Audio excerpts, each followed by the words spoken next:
Chris Mackowski. I'm exploring the road from Civil War to civil rights, and joining me in today's stop is my friend, historian Joe Owen, coming from deep in the heart of Texas. How are you tonight, Joe? I'm doing great. This ice storm, thankfully, was not as severe as they predicted, so we did not lose power. Fantastic. Well, I'm glad that allows you to be with us this evening, then. so, Definitely. so Joe is based at the old homestead of Lyndon Baines Johnson. Tell us a little bit about the site where you're working at, Joe. Well, there's two districts. There is the hometown of Lyndon Johnson, which is Johnson City, Texas. That's where he lived from the age of 5 until he went to college. And then 14 miles away is the ranch district of what we call, and that's the LBJ Ranch. That is where Lyndon Johnson was born. And coincidentally, that's where he had his home and that's where he passed away. So he had a full circle of life at the ranch. And I work at both locations. Just depends on the day that they need me to go to which location. And if people come out and visit the site, what are some of the sorts of things they get to see as they walk in the footsteps of LBJ? That's a good question. At the Johnson City site, we have the visitor center that has displays. It's I call it kind of like the timeline of Lyndon Johnson. It begins with his birth and it ends with his acts that he signed into law: Civil Rights Act, Food Safety Act. But we also have one of his suits he wore when he was president. He was 6'3.5". He was pretty tall. You know who the tallest president was? Well, of course, Abraham Lincoln by half an inch. Yeah. And so we have one of his suits. We have a lot of stuff on Lady Bird. And across the street is the real interesting part. That's where he was living from the age of 5 until he went to college. He was, we call it the boyhood home. Unfortunately, it's closed inside because of COVID restrictions, and hopefully soon we'll be able to open it up again for tours. But that's where we conduct tours and talk on the porch where his mother taught. His mother was a teacher, and so we give presentations there. We walk around the yard, or back then it was a fruit orchard, a barnyard, and a garden. And that's the highlights of Johnson City. Oh, we also have inside the visitor center a 1916 Model T Ford that was a replica of LBJ's father's car that they went campaigning with, and it was given to the president by Henry Ford II. Wow. Wow. It's a really neat car. It really is cool. Yeah. Now, 14 miles away on Highway 290 going towards Fredericksburg is the LBJ Ranch. I could talk about the ranch for 3 hours, so I'm going to go ahead and condense it as much as I can. Sure. Beginning at the ranch, we have a junction school. That's where Lyndon Johnson, he didn't attend school there, but that's where he would sit in the teacher's lap and play with the kids and stuff. He was born only about 0.2 of a mile away from the school at the Lyndon Johnson birthplace. Actually, it's not the original birthplace. The original birthplace was torn down decades ago, but he had a reconstructed home based on the memories of where he was born and where he lived till the age of 5. And we do kind of little indoor tours there when possible. And then across the street from his birthplace is where him and Lady Bird Johnson are buried. And that's just the beginning of the ranch. And visitors take the LBJ tour route, which kind of is a loop around his ranch. And they stop at the show barn, and that's a barn where he would show off his cattle. And he was very hands-on, so he knew exactly what was going on at the ranch every day, even around the world, or when he was at the Texas White House. He would call the ranch and ask what's going on, how's this animal doing, what crops are being fed, how are the crops doing. And so he was a hands-on rancher. And then you keep on going down the road, and the visitors will stop in front of the LBJ hangar, which is our visitor center. Off to the side, we have one of his, what he jokingly called Air Force One half. Is a Lockheed Jetstar because it's half the size of a 707 Air Force One. And visitors are allowed to go and peek inside. It's plexiglass, but they can go upstairs, peek inside the plane, and we have it restored to about the 1966 time frame of when he was president. And unfortunately, though, the main attraction, the Texas White House, has been closed. It's been closed since August 1st of 2018. It's a beautiful house. However, there's a lot of structural issues that need to be fixed, and it's stuff that should have been fixed decades ago. But now we have no other choice, and it's closed to visitors, but they can still walk around the compound. We have so many things for visitors to see. We have a lot of LBJ's cars. We have a lot of stuff inside the hangar that is just awesome displays that the visitor can enjoy. So that's just a very brief rundown of what visitors can see at the ranch and also in Johnson City. And to me, it's really important to kind of take the time to contextualize that, talk about the space that LBJ occupies, because he, maybe more than any other president, really used physical space to his advantage as a politician. Like, he would dominate space, he would bring people into his space, and that was very much a part of his governing style. Tell me a little bit about that. Well, what people call the LBJ effect, or the LBJ treatment. He was very persuasive, but if he had to use physical intimidation, remember, he was 6'3.5". If he had to use physical intimidation towards a person, he would definitely do that. He'd bring him in by the collar, he'd lean into him, and Joseph Califano said, if you can smell LBJ's breath, he already lost. And so he definitely would. And I kind of give people a little bit of a 2-minute experience of LBJ. I tell the visitors, I say, I'm going to be LBJ for 2 minutes. And you're going to be one of my good friends. And I want something to get passed that you're a committee member of, or you're in charge of a committee, but it's a bill I want to get passed. And so I'm going to be LBJ, and we've known each other for 30 years. And then I give the LBJ treatment, just brief, I'm going to be LBJ. Well, you and I have been friends for 30 years, and I'm so glad you're here at the ranch. This barbecue we're having is just for you. Lady Bird loves you, I love you, but I need to talk to you privately. So come over here, we're going to talk. And then he'd say, brother, I've known you for 30 years. We campaigned together in Congress. We fought the bills for World War II together.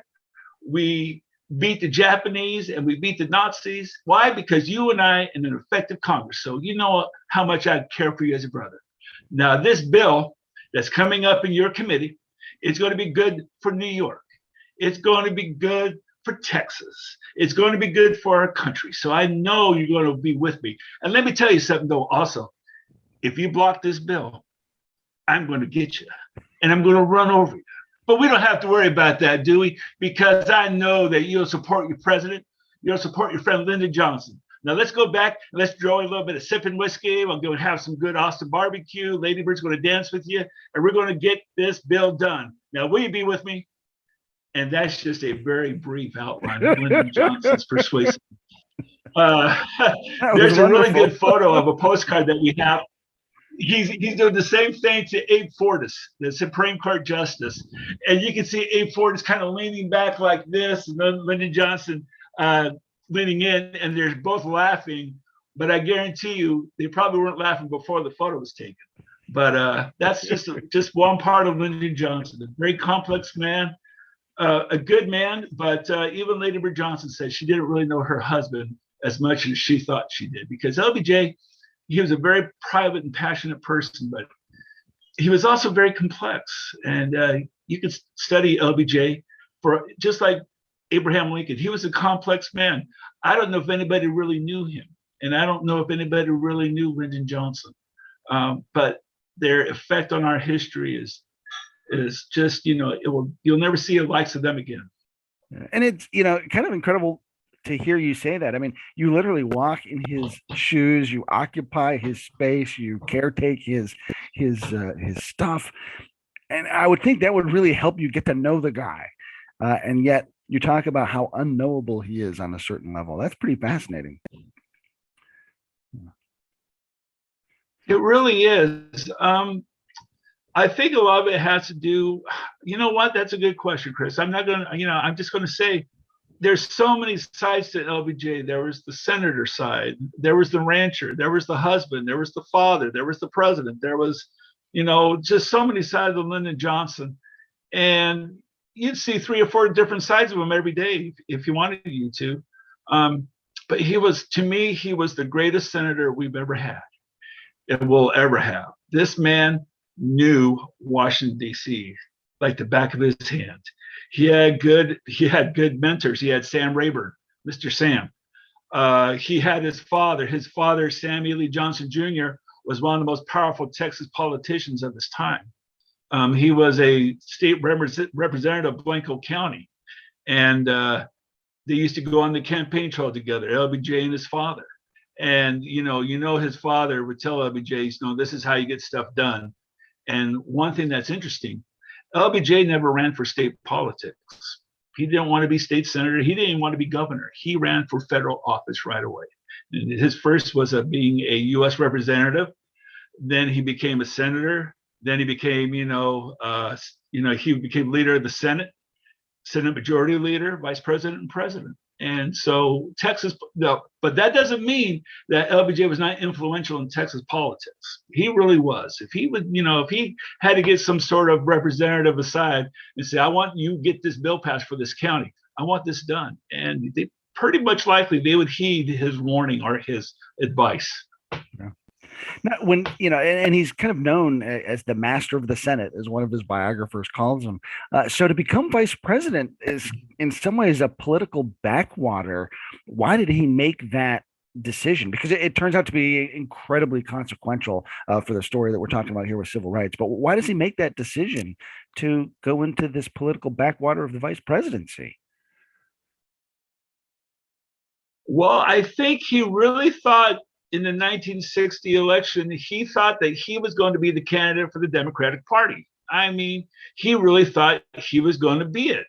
And when that young upstart Yankee from Massachusetts got all the votes, he was just discouraged. He said, I'm just going to go back to Texas. I don't care. I'm done. Well, I think Joseph Kennedy realized that John F. Kennedy needed Lyndon Johnson to carry the South. And so that was an offer that John F. Kennedy offered to LBJ via Bobby Kennedy. And I think it really stunned anybody. I think it was an offer he couldn't refuse. And I think it really shocked Sam Rayburn. I don't think Sam Rayburn knew that LBJ was even going to go back into being, anything but just going back to the ranch, because LBJ was that discouraged. But an opportunity was there. It made Lyndon Johnson being interested in, being powerful again, because he really thought he was going to be the Democratic nominee. And when John F. Kennedy offered it to him, he said yes. And it really carried the South. It really did. I don't know if Texas would have voted for John F. Kennedy if it wasn't for Lyndon Johnson. And I think Joseph Kennedy behind the scenes worked a lot of deals for both of them. And Robert Carroll's latest book, I can't remember the title right now, but it's his fourth in the series of Lyndon Johnson. It really talks about the 1960 election and going up and down the elevator floors and, going into hotel rooms and offering this and doing this.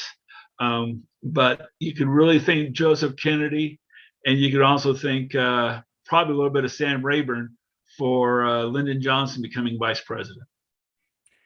You say that LBJ is the reason why the Democrats carry the South.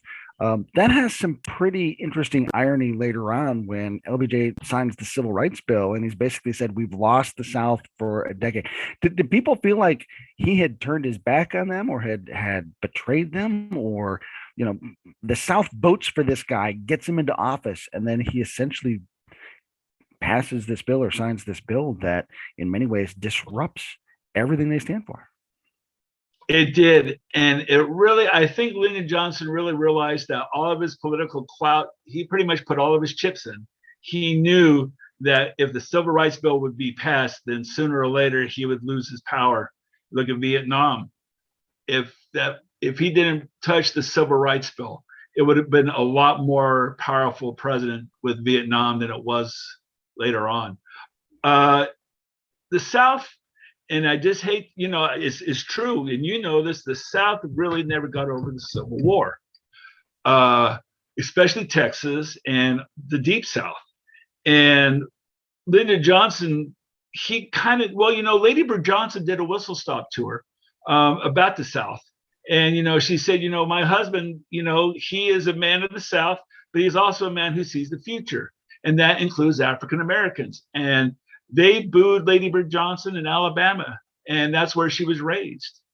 Oh yeah, they said, Wow.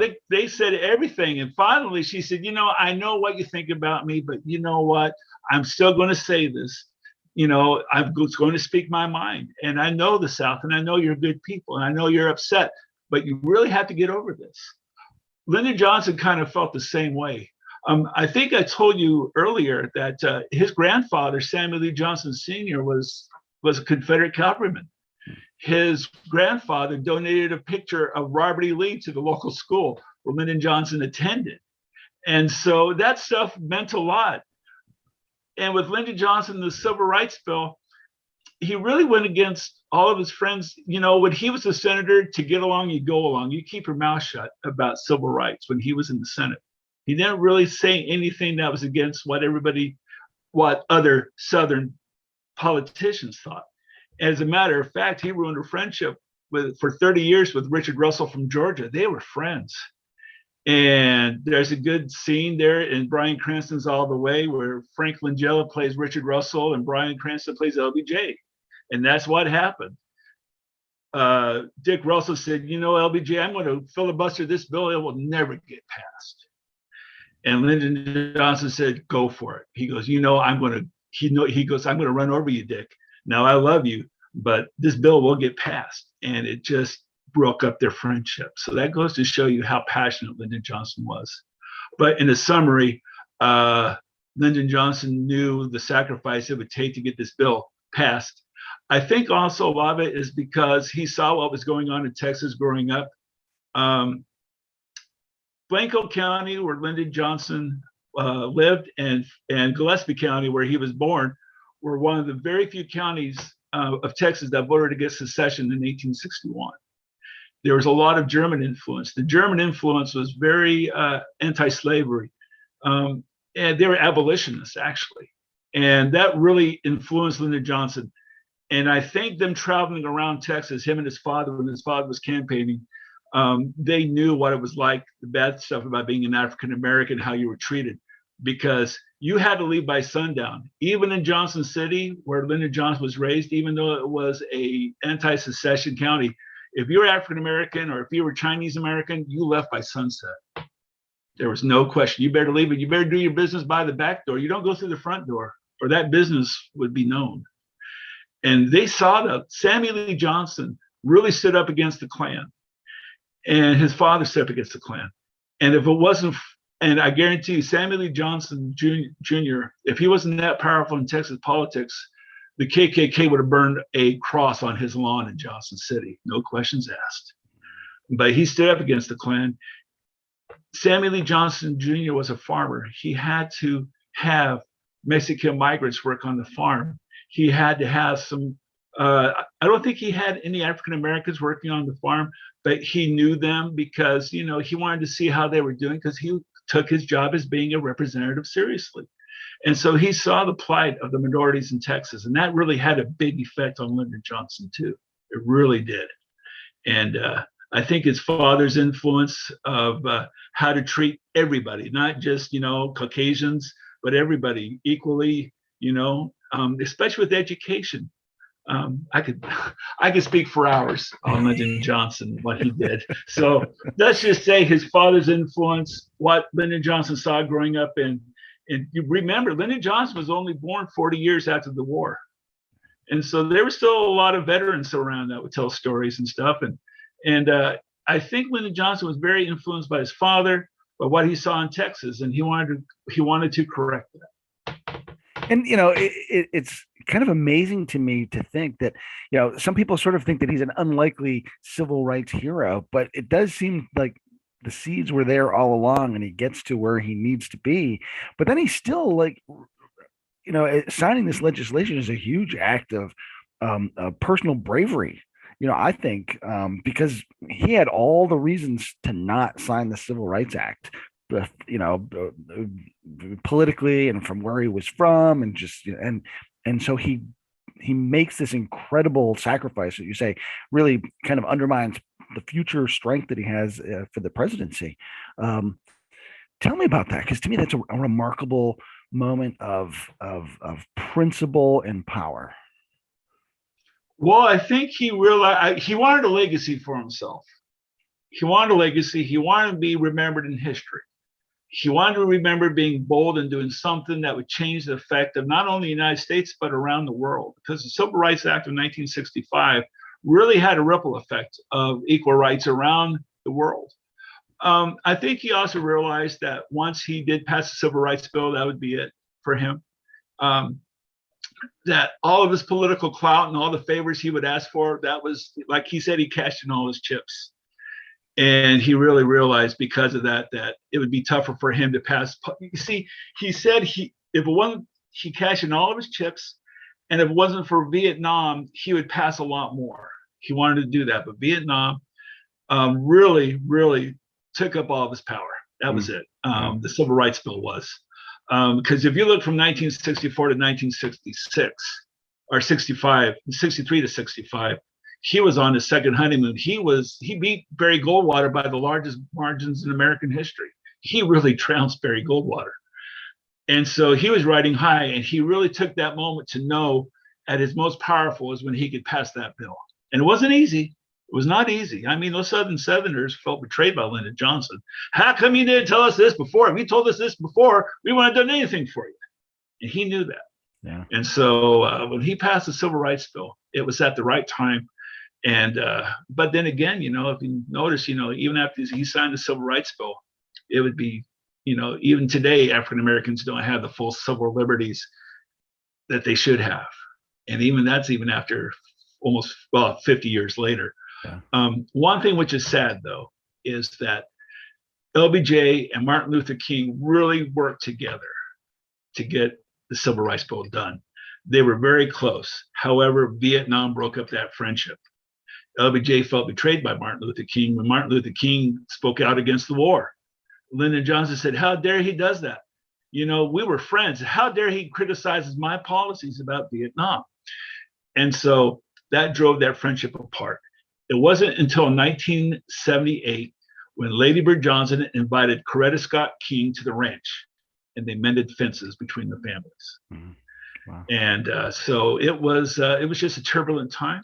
Lyndon Johnson, it's kind of lined up the right time at the right place at the right moment for him to sign the Civil Rights Bill.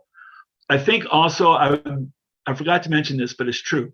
John F. Kennedy was a big influence on Lyndon Johnson for civil rights. LBJ said, "This is not my bill. This is John F. Kennedy's bill, and I'm passing it too." So it's just not me. It's President Kennedy and me who are getting this bill passed. I was going to ask you about that because I've heard people suggest that perhaps there might not have been a civil rights bill had Kennedy not been assassinated, that it was really Johnson that took it and made it his own and got that across the finish line. I think it was too. I think you're absolutely right. Lyndon Johnson really admired John F. Kennedy more than people realize. There was always an animosity between Bobby Kennedy and President Johnson, but there was a respect between each other, between President Kennedy and Vice President Johnson. The only thing that really kind of hurt LBJ was he felt like he was being, President Kennedy would be taking his vice president, say, "I want you to go to Zimbabwe. I want you to go to India." And so he was out of Washington, D.C. when all this stuff was happening. Though he was there during the Cuban Missile Crisis, LBJ was there. He was there. And I think he really made some good decisions and talked to President Kennedy about de-escalating the tension. But there was a grudging respect between the two of them. I think at times President Kennedy thought, "Boy, LBJ, he sure is a Texas yokel, isn't he?" And then vice versa, Kennedy, he's just one of those damn Yankees. They always look down on us. But I think there was a good respect between each other. You never heard, at least in public, you never heard Lyndon Johnson say anything but positive about John F. Kennedy, as a vice president should. Yeah. Bobby Kennedy, that's a different story. Sure. That's a real different story. Yeah. But I think it was a grudging respect, not grudgingly, it was an admiration of John F. Kennedy. I think LBJ was very surprised of Kennedy and his charisma, his popularity. He was the youngest president, and I think he was also grateful that President Kennedy offered him to be vice president, and so he carried on. John F. And who knows the conversations they had between both of them that nobody will ever know. And I think LBJ felt it was his duty to respect John F. Kennedy's memory and his legacy. And that involves civil rights. Yeah. Do you think that there was ever a moment where Johnson might have changed his mind or backed down or decided like this is going to cost too much? And was there a moment where, from LBJ's point of view, the Civil Rights Act might not have happened? I don't believe so. When LBJ decided he wants something to get done, he got it done. He did not get no, no. There was no indecision on Lyndon Johnson's part. If he wanted to get this passed, my goodness, he would not go back and say I was wrong, or maybe we should think this over again. No. Once he said publicly to his staff, to the country, to Congress, civil rights bill will be passed. That was it. There was no hesitation. He didn't look back. That's for sure. No, there was no doubt. Yeah, he was something about, yeah. It's been a really neat treat to see you get all excited about LBJ, who I think is, for modern audiences, tends to be forgotten about because we have, so many other colorful characters to look at. But the LBJ, just a powerful, powerful guy and really important in the overall civil rights movement. Joe, thanks for your time today. I really appreciate it. Thank you. Just one more parting thought, just something yeah. for all your citizens to consider. How would LBJ react today in today's media environment, in today's political climate? What do you think LBJ would be like today? Would he be silent, or would he be calling up all these news stations and giving his point of view about what's going on? Just something to think about. Yeah. So, Joe Owen, thank you so much, from Lyndon Baines Johnson Historical Site. What's the official name? Did I get that right? Lyndon B. Johnson National Historical Park. Okay, very good, in Texas. Joe, thanks so much. It's been a privilege. Thank you, sir. Bye-bye.